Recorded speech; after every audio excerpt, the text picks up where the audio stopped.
नमस्कार मित्रांनो, मी संदेश द संदेश अकॅडमीमध्ये तुमचं सगळ्यांचं स्वागत करत आहोत. आज दिनांक 28 डिसेंबर 2025. आज वार रविवार. आज आपण पोलीस भरती सराव पेपर क्रमांक 105 नंबरचा बघत आहोत. तर आपला पॅटर्न असतो मित्रांनो, सामान्य ज्ञान, बुद्धिमत्ता चाचणी, गणित, मराठी व्याकरण, चालू घडामोडी. आपलं मिशन आहे मित्रांनो 2025ची पोलीस भरती आणि आपल्या लेक्चरचा टाईम असतो संध्याकाळी 7 वाजताचा. तर आपलं काम काय आहे, आपल्याला येणाऱ्या पोलीस भरतीसाठी 85 ते 90 प्लस कसे मार्क मिळवता येईल, 85 ते 90 प्लस मार्क कसे मिळवता येईल हा आपला प्रयत्न असतो. तर काल आपण 27 डिसेंबर 2025ला पोलीस भरती पालघर जिल्ह्याचा पोलीस भरती शिपाईचा पेपर आपण बघितला होता. त्याच्यातला पार्ट बी बघितला होता. आज आपण पालघर जिल्ह्यामधला पोलीस शिपाई भरतीतला पार्ट सी बघणार आहोत, म्हणजे 50 ते 75 प्रश्न. तर आजचा आपला पहिला प्रश्न असणार आहे मित्रांनो तो की 51वा, एका दुकानदार एक दूरदर्शन संचावर 11% सूट देतो, तर त्यापुढे गिरायकास तो संच 22,250 रुपयास मिळतो, तर त्या दूरदर्शन संचाची छापील किंमत किती? 30,500, 20,000, 25,000, 25,500.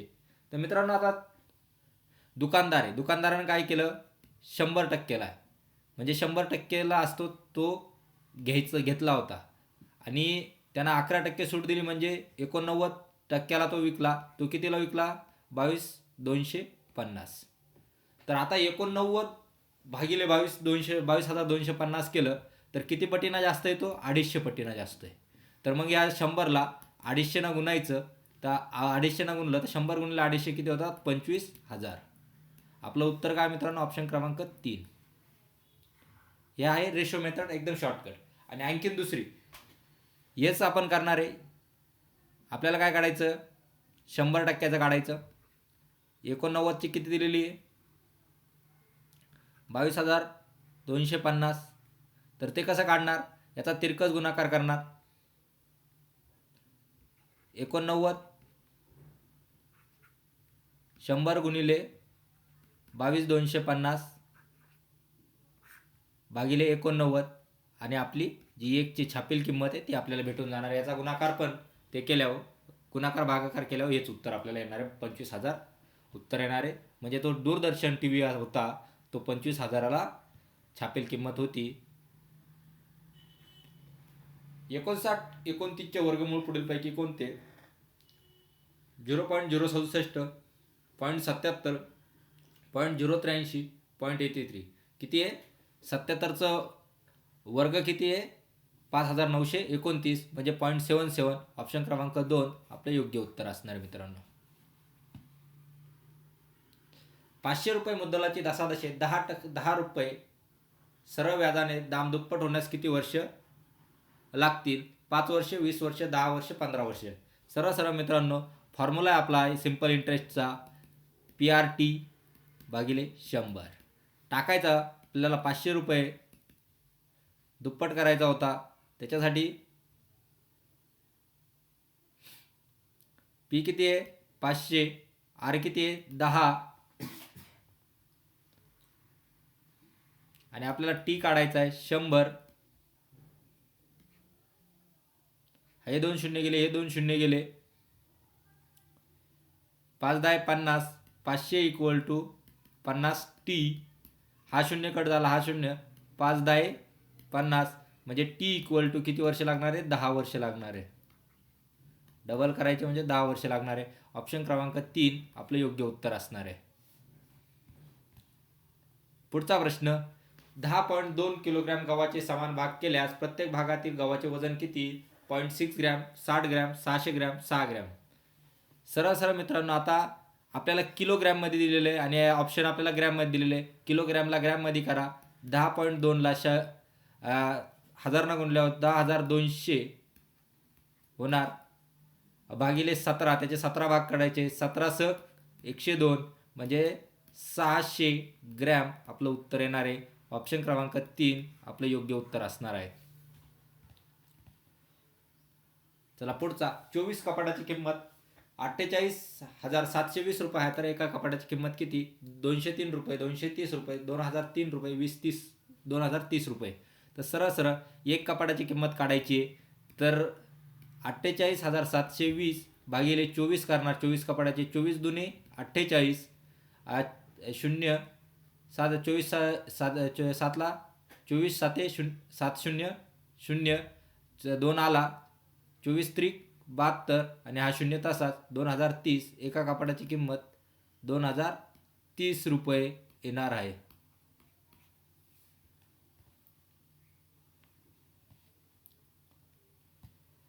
चला 5 गुणिले 5 प्लस 5 भागिले 5 प्लस 5 मायनस 5. सरळ सरळ मित्रांनो, याचा 25, याचा 1 आणि याचा 0 किती आलं? 26 उत्तर आलं. ऑप्शन क्रमांक 1 आपलं योग्य उत्तर असणार आहे.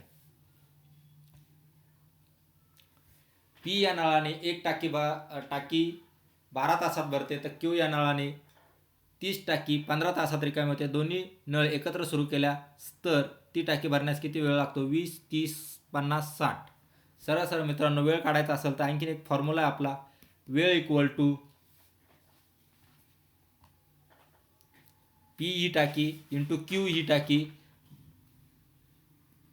पी टाकी इंटू क्यू ही टाकी आणि क्यू मायनस पी केलं तर 12 इंटू 15 करा,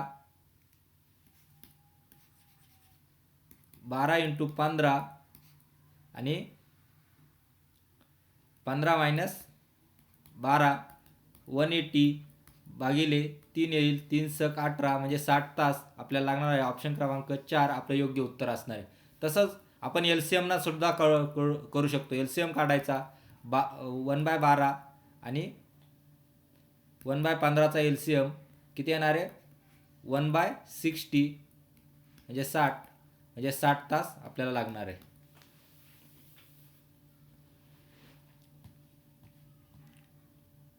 चला, एका त्रिकोणाचा पाया 15 सेंटीमीटर आहे, उंची 12 सेंटीमीटर आहे. तसेच दुसऱ्या त्रिकोणाचा पाया 20 सेंटीमीटर आहे व त्याचे क्षेत्रफळ पहिल्या त्रिकोणाच्या क्षेत्रफळाच्या दुप्पटीनं आहे, तर दुसऱ्या त्रिकोणाची उंची किती असं विचारलेलं आहे. आता त्रिकोणाचं क्षेत्रफळ A equal to 1/2 into base B into height. आता पहिला आहे हा A1 धरा, 1/2 किती दिलेला आहे? 15 इंटू 12 180. A1 किती येणार? यांचा गुणाकार केल्यावर 90 सेंटीमीटरचा वर्ग. आता A2 आपल्याला काय दिला आहे? A1च्या दुपटीनं आहे, म्हणजे A2 किती आहे? 180. नंतर आपल्याला 1/2 पाय किती दिलेला आहे? 20 सेंटीमीटर, 20 सेंटीमीटर दिलेला आहे इंटू आपल्याला हाईट काढायची. हा 2 गेला, हा 2 गेला, हा 0 कट झाला, हा 0 झाला. H इक्वल टू किती आला? 18 सेंटीमीटर. हाही ऑप्शन मित्रांनो आहे दुसरा आपलं उत्तर बरोबर असणार आहे. पुढचा प्रश्न, 4 अंकी मोठ्यात मोठी संख्या आणि 4 अंकी लहानात लहान संख्या यांची बेरीज किती? 10,999, 11,110, 8,888, 8,999. 4 अंकी लहानात लहान संख्या कोणती? 1000 आणि सगळ्यात मोठी 9,999. त्यांची बेरीज करा. 9 9 9 9 1 10, 10,999. ऑप्शन क्रमांक 1 आपलं हे योग्य उत्तर असणार आहे. आता 4/7, 3/7, 5/7, 2/7 यातील सर्वात मोठा अपूर्णांक कोणता? 4/7, 3/7, 5/7, 2/7. जर मित्रांनो सगळ्यांचा छेदांचा छेद हा सर्व समान असेल तर अंशस्थानी जो सगळ्यात मोठा अंक असतो तो सर्वात मोठा अपूर्णांक असतो. लक्षात राहू द्या. आता मी डायरेक्ट तुम्हाला डेफिनेशन देतो. ज्यांचा छेद समान असतो त्यांचा अंशस्थानी जो अंक मोठा असेल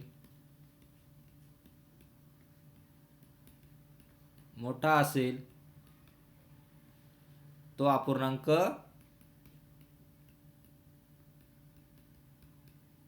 मोठा असतो. म्हणजे आता हीच व्याख्या याच्यात वापरायची. 4 7 3 7 5727. कोणता आहे? 5 मोठा आहे, त्यामुळे ऑप्शन क्रमांक 3 आपलं योग्य उत्तर असणार आहे. वचन प्रकारानुसार विसंगत नाम कोणते? चुली, मुली, झुली, फुली. कोणतं आहे?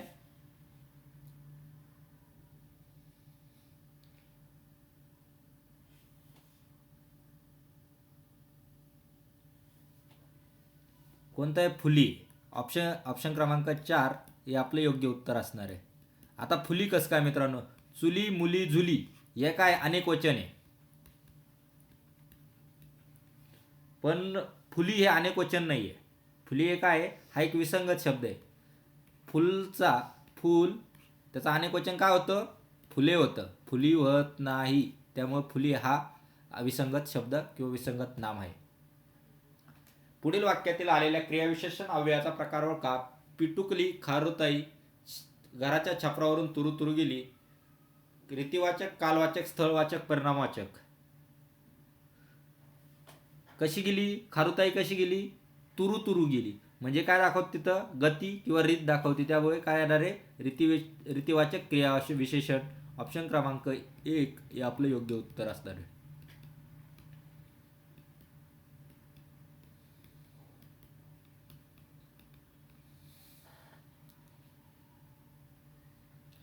अंतरुण, पांघरुण या सामासिक शब्दाचा समास कोणता? अविभाव्य, तत्वपुरुष, भव्य आणि द्वंद्व. तर दोन शब्द समान असत म्हणजे एखाद्या शब्दाच्या निगडीत दोन्ही शब्द सारखे असतील तर तो कोणता समास असतो? द्वंद्व समास असतो. ही तुम्हाला मी व्याख्या सांगितलेली. त्यामुळे ऑप्शन क्रमांक 4 द्वंद्व समास हे आपलं योग्य उत्तर येणार आहे. पुढील शब्दाचा योग्य समानार्थी शब्द निवडा. संरचना, नजाकत, भूमिका, ठेवण. संरचना म्हणजे एक ठेवण. ऑप्शन क्रमांक 4 आपलं योग्य उत्तर असणार आहे.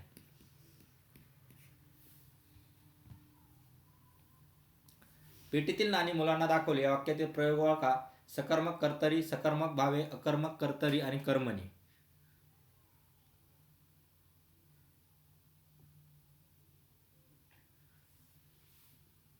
काय? कर्मणी. ऑप्शन क्रमांक 4 कर्मणी. कर्मणी का मित्रांनो?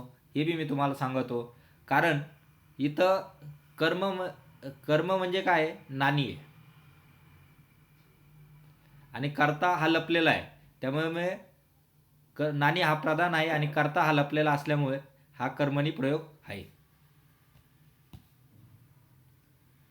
मराठी नवकाव्याचे प्रणेते कोणास म्हणतात? R Deshpande, B C. मर्ढेकर, वि.वा. शिरवाडकर, पद्मा गोळे. कोण आहे? बी.सी. मर्ढेकर. ऑप्शन क्रमांक 2 योग्य उत्तर आहे.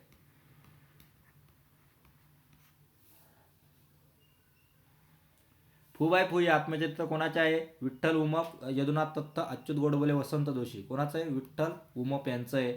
ऑप्शन क्रमांक 1 विठ्ठल उमप. खालीलपैकी कोणत्या पर्यायातील शब्दांची जोडी विरुद्धार्थी नाही? म्हणजे एक समानार्थी शब्द असेल तो बघायचा. स्वाधीन, पराधीन हा विरुद्धार्थी आहे. द्वेष, स्नेह हा बी विरुद्धार्थी. अलग विलग हा काय? समानार्थी शब्द आहे. त्यामुळे ऑप्शन क्रमांक 3 आपलं योग्य उत्तर असणार आहे.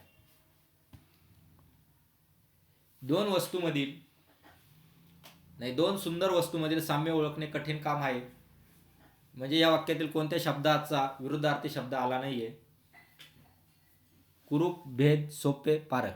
म्हणजे दोन वस्तूमध्ये साम्य ओळखणं हे काय? कठीण काम आहे. म्हणजे एक पारक असणे. दोन वस्तूमध्ये एखादं साम्य ओळखायचे म्हणजे एक पारक आहे. तो शब्द आलेला आहे नाहीये, त्यामुळे ऑप्शन क्रमांक 4 आपला योग्य उत्तर असणार आहे. पारक.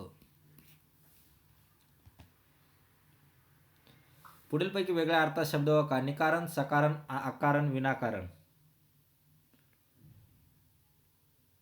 कोणतं आहे? सकारण. ऑप्शन क्रमांक 2 सकारण. निकारण, आकारण, विकारण हे कारण नसणे आणि सकारण म्हणजे हा कारण असण्याचा शब्द असतो, त्यामुळे सकारण हा शब्द आपला वेगळा असणार आहे.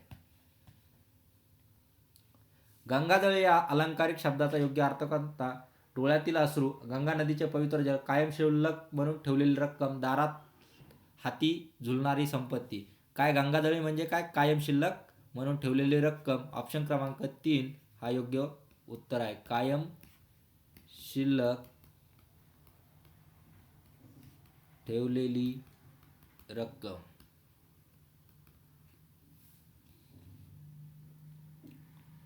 मरगळ येणे या अर्थाचा योग्य वाप्रचार निवडा. खाईत पडणे, जीवाचा आकांत गणे, भांबवून जाणे, ग्लानी येणे. मरगळ येणे म्हणजे ग्लानी येणे. ऑप्शन क्रमांक 4 योग्य उत्तर आहे.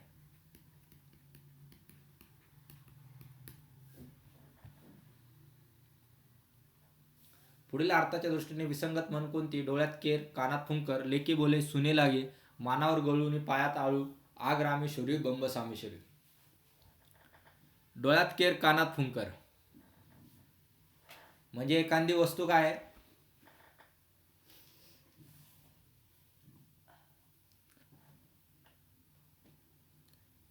एखादी वस्तू आपण आपल्या समोर आहे, पण आपण कुठं बघतोय? दुसरीकडे बघतोय. म्हणजे डोळ्यात केर, कानात, मानावर गळू आणि पायात आळू.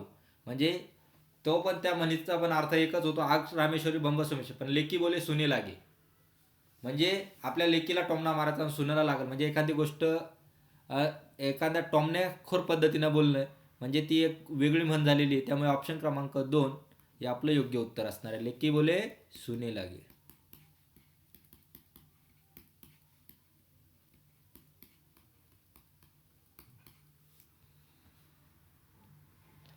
तमोगुण या शब्दाची योग्य फोड कोणती? तम प्लस गुण, तमा प्लस गुण, तमह प्लस गुण, तमो प्लस गुण. तमह प्लस गुण. ऑप्शन क्रमांक 3 हे आपलं योग्य उत्तर आहे.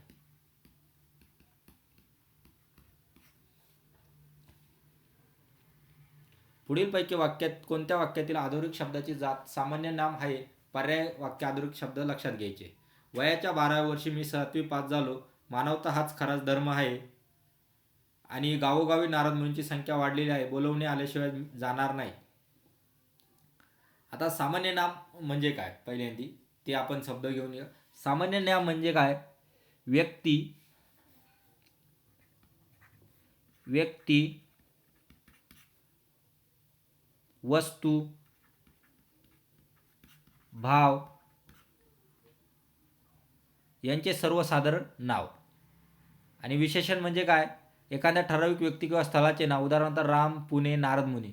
आणि विशेषण म्हणजे काय? नामाच्या विशेष माहिती सांगणारा शब्द. आणि क्रियापद म्हणजे तो कृती दर्शवतो तो. बोलणे. आता 12व्या वर्षी म्हणजे काय?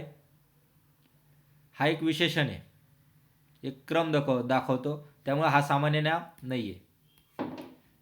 मानवता हाच खरा धर्म आहे. मानवतेमध्ये काय येतं? एक गुण दाखवला जातो, एक भाव दाखवला जातो. त्यामुळे हे सामान्य नाम येणारे. ऑप्शन क्रमांक 2 हे आपलं योग्य उत्तर असणार आहे. गावोगावी नारद मुनींचे. हा काय? एक नारद मुनी एक विशिष्ट व्यक्तीचे नाव आहे. आणि बोलवणे आल्याशिवाय म्हणजे बोलवणे हा काय झाला? क्रियापद झाला. त्यामुळे हे तिन्ही पण येणार नाही. आपलं उत्तर असणार आहे 2. मानवता हाच खरा धर्म आहे. अशा प्रकारे मित्रांनो आज आपला पालघर पोलीस शिपाई 2024चा पेपर संपलेला आहे. तुम्हाला पूर्ण पेपर ॲनालिसिस करायचा आहे. 25 पैकी तुम्हाला किती मार्क मिळाले ते मला कमेंट बॉक्समध्ये कळवायचे. व्हिडिओ आवडला असेल तर नक्की लाईक करा, शेअर करा. काही त्रुटी असेल तर कमेंट करून कळवू शकतात आम्हाला. आणि काय चॅनलवर नवीन असाल तर दररोज संध्याकाळी 7 वाजता पोलीस भरतीबद्दलचे नवनवीन अपडेट, नवनवीन पेपर आपल्याला अभ्यास करायला मिळतात. तर चॅनलला सबस्क्राईब करा. आज आपण येथेच थांबूया मित्रांनो. जय हिंद, जय भारत.